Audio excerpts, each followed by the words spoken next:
Hello and welcome to a video by www.electricalpereview.com. In this episode, we're going to be covering engineering economics, compounding continuously. So here's our equation in the front. F equals PE to the Rn. N is the number of periods. R is our interest rate.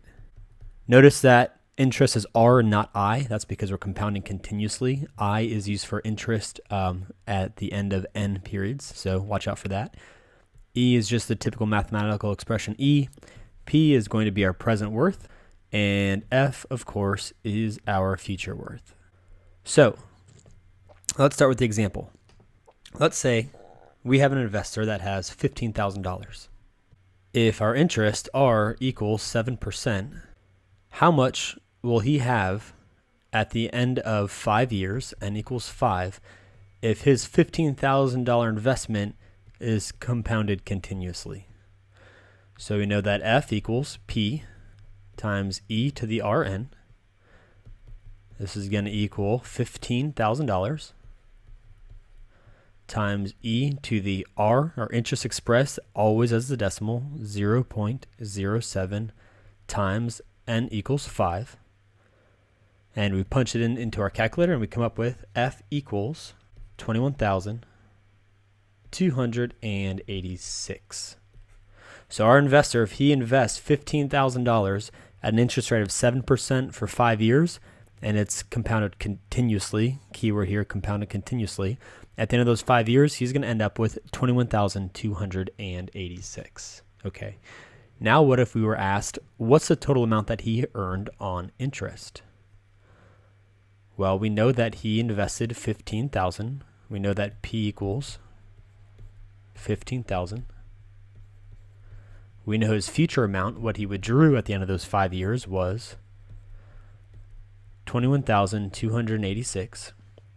So we can subtract these two to find out what he earned on interest, and we would have F minus P, which is 21,286 minus his initial investment of 15,000 equals 6,286. So he withdraws his same initial investment of 15,000, and he earned a total of 6,286 for a total of 21,286 back in his pocket. Now, we're going to use the same numbers. What if I said an investor invests $15,000, right? We know that's our P. His future amount when he withdraws is what we already found it to be, 21,286 at a period of 5 years, compounded continuously. What does I equal? So we know I is already 7%, but we can check our work this way. So we can say that using our equation, 21,286 equals our initial present worth of $15,000 times E to the R, which we don't know, times 5. So first things first, we divide this side by $15,000, and we have 1.41907 equals E to the R times 5. Now to get rid of this E right here, we can multiply both signs by ln, or the natural log.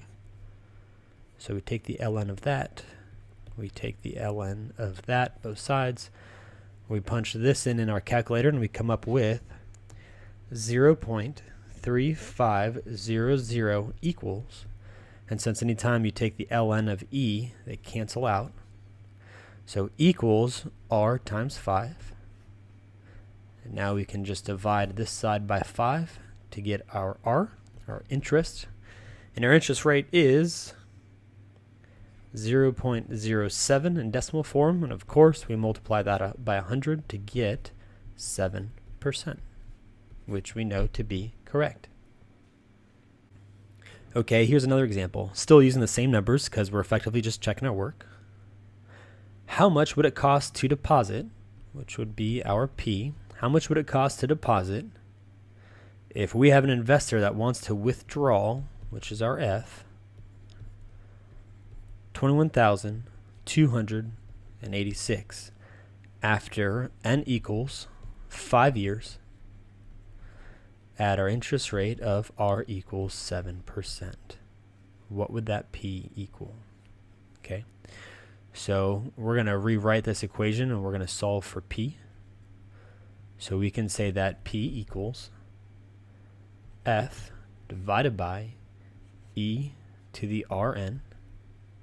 And if we want to get this expression on the top, all we have to do is multiply the exponent by -1.